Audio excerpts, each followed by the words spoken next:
Hi everyone, welcome back to Casual Watch Talk. It's been a while. It's been a long old time since we uploaded a podcast. I was just checking back and it was the 2nd of November 2022. I just kept thinking it was 6 months ago that I stopped doing it. But I'm joined by a new co-host this time. Todd, welcome. Thank you so much. Very excited to be here. And, I know how that feels. You let it roll. You're like, oh, it's just 6 months ago. It's just 6 months ago. Perpetually. It was 6 months ago. Yeah, and if anybody watches the live stream, Todd, you're a regular panel member and co-host on there. Hopefully, if you're just new to the podcast, you won't have heard of Todd before, but you're definitely a regular on the panel of the live stream over on YouTube. I tend to bring sort of the everyman silly approach to it compared to some of the more serious members. Are they serious or just more analytical? I wonder. Okay, fair enough. Maybe not so serious, more analytical, more and more educated in all of this than I am. Tempted to say pedantic, but I won't. Well, that was used, I think, in one of the comments. I've been asked ever since the podcast, we took a pause on the podcast, would I do the live streams as a podcast? But I've always been worried about, usually there's a panel of 4 and 6, and we often are referring to things online or pictures or our own watches. So I'm never sure whether that would translate in an audio format. I was going to say it's challenging, I think, because when we have a panel or, there's a number of guys, 4 or 5, or I should say people, because Lucy was on frequently. It's kind of like, if you remember during the pandemic, it's like the Zoom meeting and everybody has to kind of wait for their moment to talk, and it may be just too much. I don't know, in that format. Yeah, having to pause the other person talking when you're talking. And a lot of the streaming softwares that we use, they allow separate audio recordings, but I think it's hard to mix. We might see it if we get feedback that people would also like to filter in to the regular podcast, would also like to filter in the live streams. Maybe we'll have a think about it. Well, should we kick this off with, we're just doing audio only to start this podcast. The previous iteration, I did upload these to YouTube as well, but people enjoyed them more just in a pure audio format, and the feedback we get from the live stream is that people enjoy those, but because they're longer, they would enjoy it if it was more audio. So that's what we're going to flip back to this audio podcast and see how we get on with it. Shall we do a wristwatch check? We'll have to describe the watches in detail. Todd, I'll let you go first with your wristwatch check. Sure, and in sort of total nerd form, I am double wristing, because I do love. This is a dirty word. I do love an Apple Watch. I love what an Apple Watch can bring to the table. And so I do wear one very frequently because I do care. I'm very much into fitness. I do work out several times a week and I do like tracking my sleep. So Apple Watches do things that a beautiful mechanical watch cannot do. So I do that. Today I'm wearing what has become and potentially my exit watch. And I know we're just starting. So but the Tudor Black Bay 41 without the bezel, I bought this one. It's the silver dial. It is the one I bought it when I knew that they were going to change over to the in-house movement. I really wanted the ones with the old ETA movement in it. And so as that transition was happening, I did a jump onto Chrono 24 to get this watch, and I absolutely love it. I'd probably love the in-house movement one as well. I like the idea that I can take this to my local watchmaker 10 years from now, and he's going to be able to service it without me having to send it overseas. But fantastic watch, feels great. I wear it all the time. I sleep in it. Favorite watch in my collection. Interesting you mentioned about the Apple Watch. I kept some money aside for me and my wife Helen for Christmas. We couldn't decide what we wanted for Christmas, so I said, well, I'll keep a little bit of money aside, and if you see anything in the sales after Christmas. So I was expecting her to maybe, she doesn't wear a lot of jewelry, but occasionally we'll get something from Tiffany, so I made sure I had enough money. But we ended up going to the local mall. I'm like, you can have whatever you want, and we ended up walking away with an Apple Watch, the new Apple Watch, because she wears it for work a lot. She has a Rolex, she has an Omega, all of those stay in a safe. They even she has a Swatch watch, a Fossil watch. I even gifted her a Casio watch that Casio had sent me in, which I thought she would like. Every day it's all about the Apple Watch. So she got the new series. Is it series? Yeah, I think it's 10 now, yeah. And I was a bit worried because they upped the size quite a bit. I believe hers was, did they do one that was 38? They did a smaller one, like the SE size. In the original launches, they did. Yeah, that was sort of one of the initial ones. But they kind of have been moving the small one up over the years. It's got really small wrists. That maybe 6 inches at the most, her wrist. The Casio that I gifted her with the adjustable bracelet, it was all the way to as far as you could adjust it before the taper stopped the little thing going up. And I was worried that it wouldn't fit her, the new Apple Watch, but it does fit. So it's amazing, even a watch that it does look big still, but they have made it very low profile and it's quite light now. And she had it on the Velcro strap. So yeah, that was the Christmas gift. As much as I'd like to get her into watches, I don't think it's happening. It's funny that you say that because my wife also has tiny wrists like you're describing. We are currently wearing the 7, and I'll come back to that as to what my philosophy is there. She has the 40, and we both have the 40 millimeter, and it's a little large on her, but she actually loves mechanical watches. Like when my re-love, I guess it's the right word for it, when I was reinvigorated into watch collecting, she was right there next to me. And so she's got a couple of Tudors and she's got a bunch of Seikos and Casios. She does wear her Apple Watch more than any of the others because she likes that tracking as well.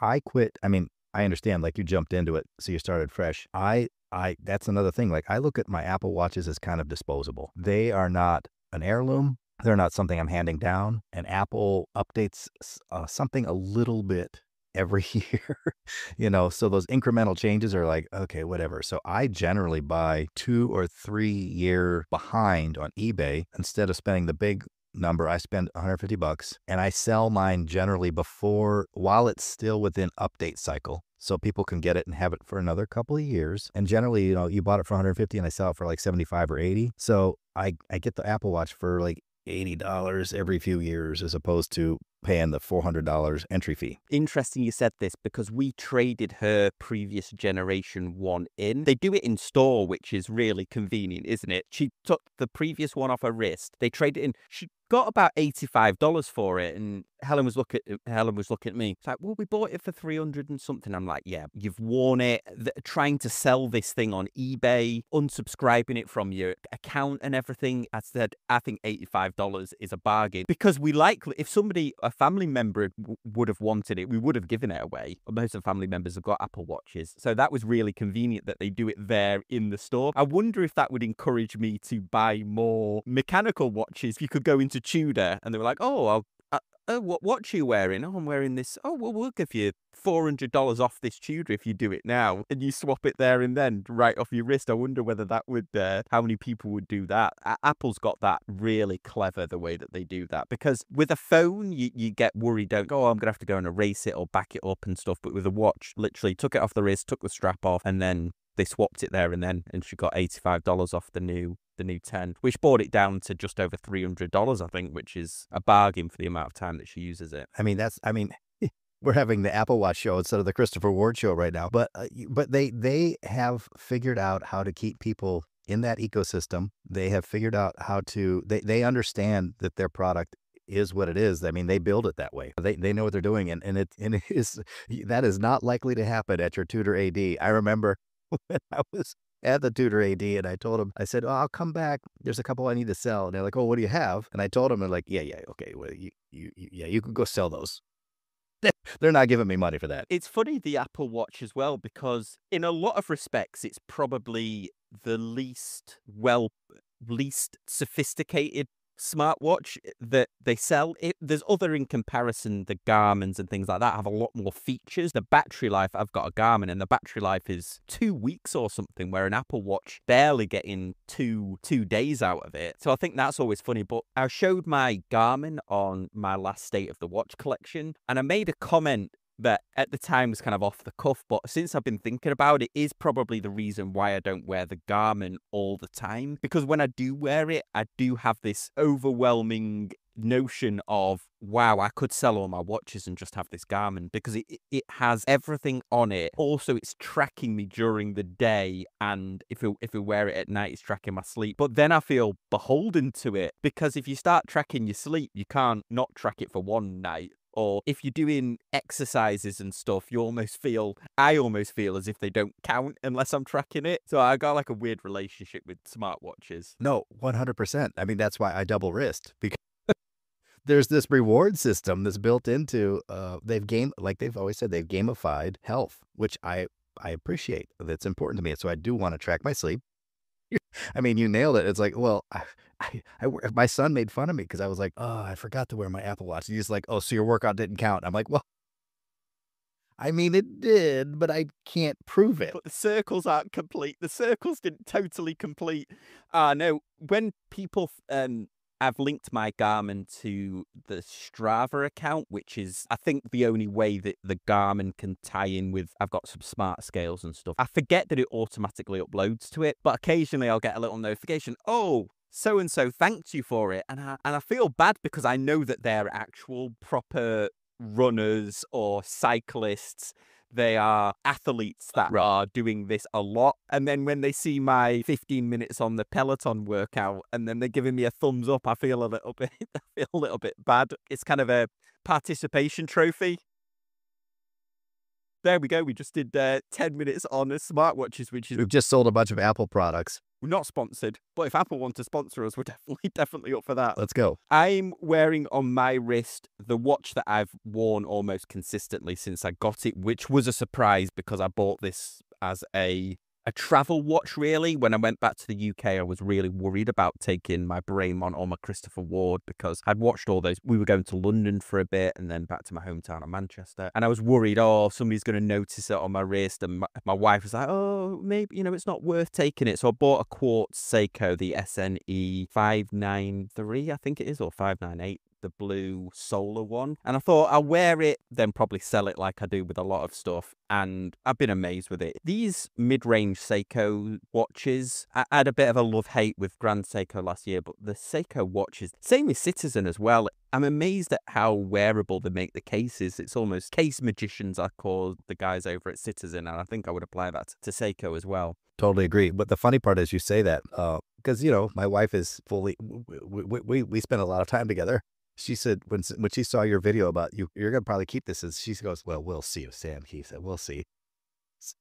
Because Sam's watches usually end up in my collection. But yeah, if it arrives at the door, and I'm certainly going to keep it for a while. I think I'm definitely appreciating quartz again. I think I've been appreciating quartz over the last year again, just as a grab and go. But I'll definitely be keeping the Braemon. It's so quirky. Plus, Hodinkee killed the resale market of them by selling them off really cheap. Well, for our first show back, we'll probably revert back for subsequent shows, I guess, how we did the previous show where we were looking at some news stories and talking about a topic for 45 minutes. But I think we'll ease into this first one, and then, of course, let us know your feedback either in the comments section on your favorite podcasting platform, or feel free to email us over at thecasualwatchreviewer@gmail.com. I'll leave all of those in the show notes, plus our Instagrams. But maybe we'll ease into this one, and perhaps, Todd, let's talk about, have you got any watch collecting goals for 2025? We're in the first week of 2025 now. I'm in a challenging space. I'm not like you, where you do buy and sell. And I was doing that initially because the problem is it's twofold. It's a lot of work. That flip, not that flip for money. I always sold for I took a loss every time. Let's just be clear. But you buy it and you move it on. Let's put it that way. It's still a lot of effort, and there's still a variable of is the person going to oh, it's not like you said, and return it. And eBay fees have gotten out of hand. I mean, let's be clear. Even on a $300 watch, you're like you said, almost with the Apple Watch, I'd have sold this for $100 and been done, as opposed to how much I'm just getting hammered on the eBay fees. And I feel like some of the watches that I'm moving, they're lower value, so I don't feel like Chrono 24 is going to be a market that I'm ever going to move it in, right? So I have this collection now that, especially, I'm not a modder, but I'm usually swapping out bracelets and straps, and I can't even reassemble a watch and go oh, full box papers, original anymore on a lot of the watches I have. So I know I'm really going to take a bath. And there's some Seikos that I would move on, but I'm I don't even remember where that bracelet is. So I have this really decent collection of solid watches from $50 up to, Tudor values. And I'm I'm pretty comfortable. It would take something very special. And you almost got me. And it wasn't even but on that adventuring dial Phoebus that you had, but I'm still kind of am I gonna wear it? Is it gonna just sit in my box? I've bought it and it's just gonna sit in the box. So I'm not really sure what my goals are right now. My goals are enjoy my collection. If something special hits and I go, I need to have that in my collection, then there's gonna be a concerted effort of, okay, what do I have to move to make that happen? As opposed to just buy and add to the pile, which I don't want to do. Because more often than not, I was contemplating even today, like, boy, I wear this watch so often because it keeps great time. I haven't adjusted the time in a month and a half, which is incredible for a mechanical watch. It has a variance, but depending on if I sleep on it or the angles, it either loses a little time or gains a little time. So it's like it's right on the money on average. And you go like, and then you're like, well, do I want to wear something else? Because once I do, this is gonna stop, and then I have to reset. So I don't know what my goals are yet for 2025 because I'm in a really happy place with my watch collection. It's really interesting that you said that. Yeah, the Phoebus that I reviewed, they did kind of send me that in. The interesting thing with that watch was that it was a real step up for the brand. I've reviewed a lot of them, but occasionally you'll get a new watch that comes through and you're like, wow, this is a real change of direction for them, a real step up. So that was an interesting watch if anybody's wanted to check that out, that what Todd was talking about, the aventurine dial Phoebus Delphinus. Yeah, I think I'm the same as you. I sold quite a few watches last year. I sold my Rolex that I bought, made a small profit on that, which is almost on. I can count on my hand like 4 or 5 watches that I've ever made money on. And by made money on, I mean they've covered the eBay fees and I've recouped more or less what I got back for it. I think that Rolex, the Datejust, I ended up selling it. I did sell it on eBay, in fact, and it went through the authentication process, and I made a very small profit on that one because I just wasn't wearing it, and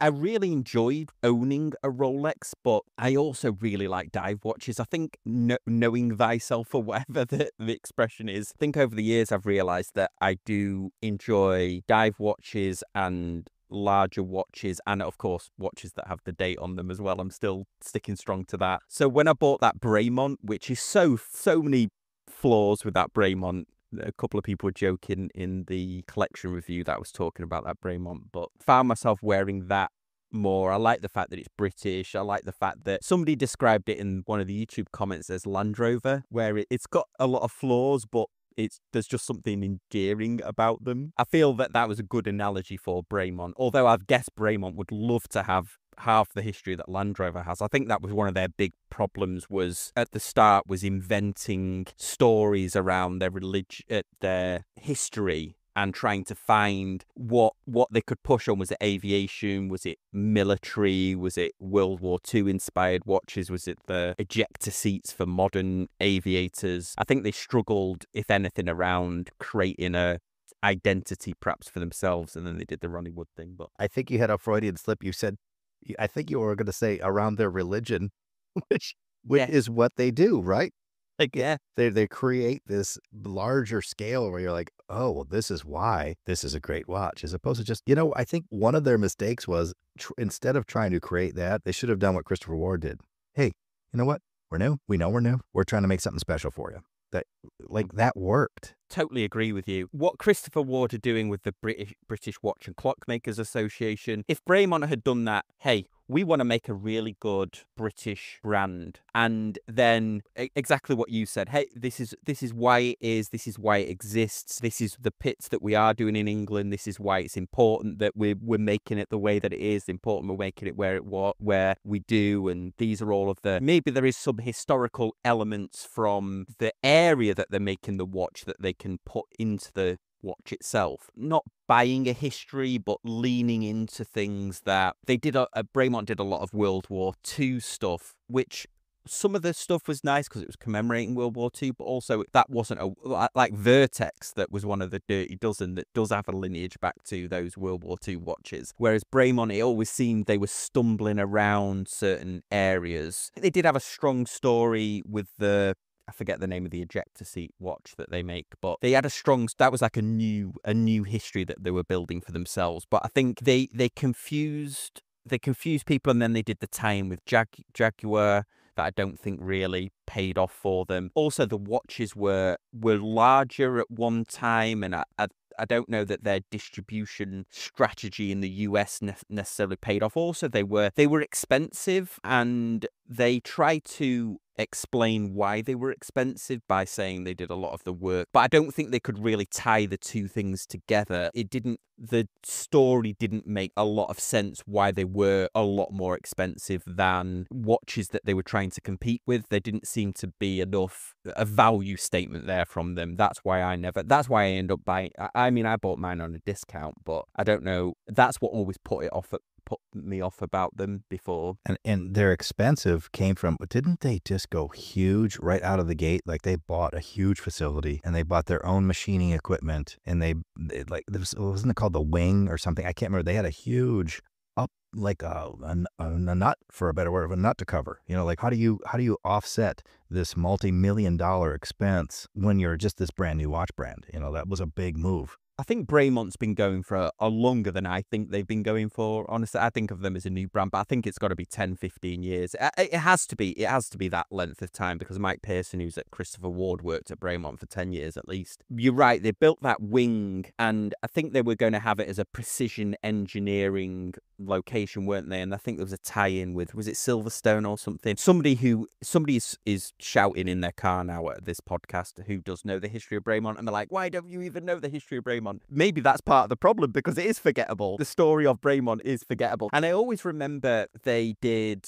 during COVID, I think they did something pretty clumsy. Nobody will remember this. It's only me that remembers this. But I remember we had Fairer, another great British brand. By many respects, they're doing what you said. They're building an identity. They're building an identity about being British, even though, again, they are Swiss movements in those. They're building, and you understand why the models are what they are. But Fairer at the start, speaking of Land Rover, their whole identity was around the Land Rover Defender, and that's a very British thing. And then they had Land Rover Defenders that they'd refurbished, and they used those as advertising. I think I remember during COVID that Fairer auctioned off one of the Land Rovers to give the money to the NHS, the National Health Service in the UK, to reward the nurses. They auction off one of their own Land Rovers for charity, which was an important icon for them. And Braymont clumsily tried to help out by creating a bracelet, but they had their Braymont logo on it, and you had to buy it, and then the profits went to it. And it just seemed like a bizarre, not necessarily a money-making thing. Fairer have auctioned off an icon of their brand, a Land Rover Defender, to help the NHS. Braymont have basically created a piece of string with their own logo as the emblem of the bracelet, as an advertising vehicle, essentially, for a good cause, whereas Fairer. So that I always thought that was a bit weird, but hopefully the new direction they go in. I would like to see them stay around Braymont. I've got no malice, and I do like the Braymont that I do have, even though it is flawed. And I think I like it because it is flawed, to be honest. I think I like it because it is imperfect. To take one from Dave, it's a handsome watch. I like the color scheme on it. I like the design of it. It's a solid watch. So again, yeah, I'm not trying to hate on Braymont. I don't know. I think because I've been an entrepreneur a little bit most of my life, and I have fallen on my own face a bunch of times. So I fully own that, and I'm like, I could see it now when someone else is doing it. You're like, oh, that's a big move. That's a big move. Interesting you said about the wing. And I think this has happened in a lot of other industries as well. The last however many years I've worked in the tech industry. And I think the tech industry is under different rules, not necessarily rules, but they approach the market differently. A tech company, I don't work for Uber, but Uber, as an example, can run at a significant loss and make big plays, big financial plays, because the payoff will eventually, the payoff will eventually come, or sometimes they can run at a loss for a decade or so. Braymont, I would say, is an example. WeWork is another example that tried to behave as a tech company. I think Braymont was, we'll make this big play. If we build it, they will come. They built that wing out, and they behaved very much as if they were a tech company. It felt like they were approaching the market like that. And so I wasn't surprised when that failed either, because I was wondering, wow, is there really a need for a British watch company to build such a huge facility and 10x their production or whatever it was, or make more precision? The whole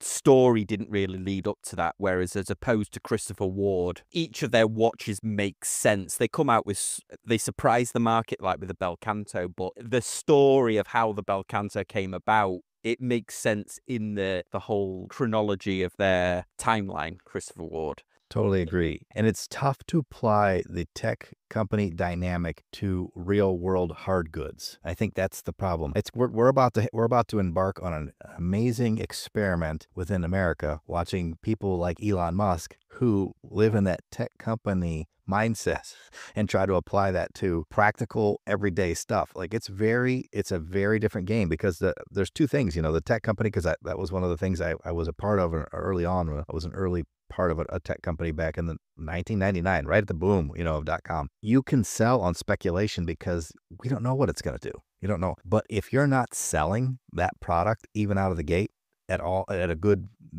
the investors are going to go like, oh, this isn't working. There's no snake oil to sell in that ether. This is an excellent point. If you've got financial backers in a tech company, you can guarantee that they're backing multiple tech companies, and sometimes they'll back multiples that do almost the same thing. They'll do very similar. They'll back several. In the industry that I'm in, there are investors that will invest in companies that do very much like what we do. So not I wouldn't say competitors necessarily, but companies that do similar things or things that are adjacent to that. So an investor venture capitalist they're making bets on, hey, if I invest in these 10 or sometimes 20 or 30, I just need one to pay off. Bringing back that to Braemont, for example, their investors are investing in a tangible, the watches, aren't they? They're investing in this singular product has to succeed. They can't really afford which will be interesting to see the gamble that they made with the Terra Novas and things like that, whether that will pay off for them. With them being privately owned, I think they're privately owned, Braemont. You will never get the sales figures unless in the UK you can get companies' house profit and losses, but I don't think will ever get to minutiae of which models of Braemont did it pay off the Terra Nova. I don't think you'll know unless Braemont either goes under or somebody does an expose or the CEO talks about which models do well and which don't, whether you'll ever find out whether the Braemont gamble paid off. Yeah, that one will be interesting. And again, I hope they don't fail. I don't want that to happen. So, it's a matter of them figuring if they can weather the storm right now, I think, and then maybe find a different path. But now is the time to go like, okay, we're gonna try a different tack. This isn't really landing. The people aren't buying the story, and it's time for us to go like, all right, we're gonna be more like so and so, and move forward in that direction. And I think the Swiss watch industry, talking about Braemont being British, but it's Swiss components in there. They've had the luxury, generations and generations of building watch brands, whereas now in the last 20 years, the whole thing has changed quite a lot, hasn't it? There is more content being produced about watches, more interesting advancements that have happened. Braemont has a lot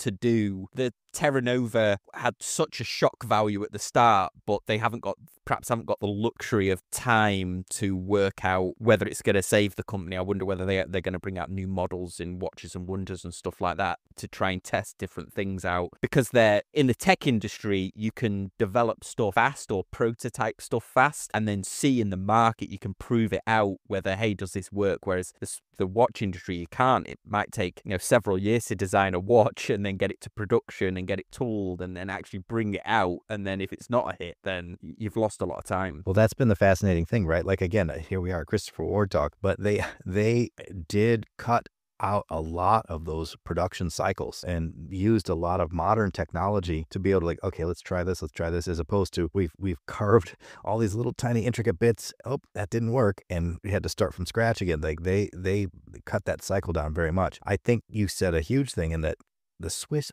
watch industry is such a behemoth of, not in a bad way. This system of being, we know excellence comes from there. And they've established that brand that makes it so when these really cool, even Chinese watch brands, I love Siga Design, when they come out, you go like, what do we have here? But, Dave has made an excellent point. The Chinese market, the Dave from Scottish Watches, the Chinese have become experts at manufacturing systems. So they can make high quality. I mean, all of our phones, our computers, all these things we use on a daily basis are probably all Chinese components or bulk Chinese components. And so when they're starting to make these watches that aren't Pagani design, they aren't just rip-offs, or actually legitimate watches, there's that hill they have to climb. And I think, as we've been talking about, Bremont had that hill a little bit on their own because they were like, well, we're a British brand and we're doing this really classic thing that's been around forever. And we're all going, has it? Has it been around forever? You know, so yeah, Swiss watch industry created an awesome legacy. Let's put it that way. And this is a great point about the Chinese brands as well, going back to the Pagani designs or the San Martins or stuff. You know, Rolex releases a new variant or a new model in Watches and Wonders, and they've prototyped and got a cloned version out within no time, haven't they? It's amazing, really. So fast. And people, the guys who wear those, and it's no hate, you know, if your budget, that's what you allow, and you like that design, I get it. It's not, in my mind, it's not a clone. It's fine. It's not like a ripoff. Let's put it that way. They say, though, I mean, I haven't held one, and I've been tempted to buy a San Martin because the guys who buy them say that the machining, the finishing on them is unbelievable, and you're getting this watch for like $250, and the guys who buy them say they're amazing compared to their other inexpensive or budget watches. You know, I'm no fan of, I've made no bones about it, I'm no fan of those sort of homage watches, which they, even that term's incorrectly used for them. They are copies. But I reviewed one, I've reviewed the Pagani designs, got one in recently that was, you could argue was a homage of it, but certainly the brand is known for their homages, the Addis Dive that I reviewed. But I think the problem with those, certainly for me, is you lose all of they look like a Rolex or they look like an Omega, but you lose all of that, the soul of it, the dance, the history, the romance, I guess, which I know doesn't matter to some people, but it does matter to me. Like, a part of my watch collecting is not to hoard a lot of watches that look like other watches. I can appreciate a watch without necessarily having to. I can appreciate the Rolex Submariner without having to buy a copy of it, but also not having to own the actual Submariner. Like, if I wanted a Rolex Submariner, I would save up and find a way, and so on. Whereas there is a lot of watches that I appreciate, but I wouldn't buy a clone of them. It's interesting. Yeah, I hear you, and I don't disagree. Now, I will translate this over to cars, because I don't think this is a hot thing now, but when I was younger, kit cars were a thing. Like, yeah, and you could buy for not a lot of, I mean, you know, it's a car, but not the same. And you could get that kit that looked exactly like that car. And those guys loved driving those cars around. So, I mean, I totally get it. Like, so I think I think all those watches have a place because they kind of fit in that space where the guy's like, I love it. I will never responsibly be able to buy that, but I do like the look of it and I would like to have one. So I get what you're saying. Yes, there is no soul. It's a copy. You know, the IP has been stolen. It is what it is, but the manufacturer, you put it on, you're like, feels pretty good. What you mentioned about the kit cars, I used to go to a Cars and Coffee one, and that's an interesting one, isn't it? The Shelby Cobra. The originals are incredibly, $1 million or something, and then the kit cars came out, and even now the kit cars have got to they've got their own following, haven't they? That even they are very expensive to buy, the real decent kit cars of the Cobra. And I think also, I remember a couple of years ago, Gucci bought out a line of hoodies and stuff like that where they'd hired the original guy who used to bootleg all the hip-hop hoodies, because Gucci never made a hoodie originally with had the Gucci across the front, but the people were bootlegging them, weren't they, in the 80s, the hip-hop scene, and they eventually came full circle, and Gucci, I think, hired the guy, and they were knocking these hoodies out for $1,200. So it is an interesting a look on it, I suppose. And everyone's now on the TikToks, which I'm gonna have to delete because I'm wasted. It's such a time burglar. But they're talking about the Walmart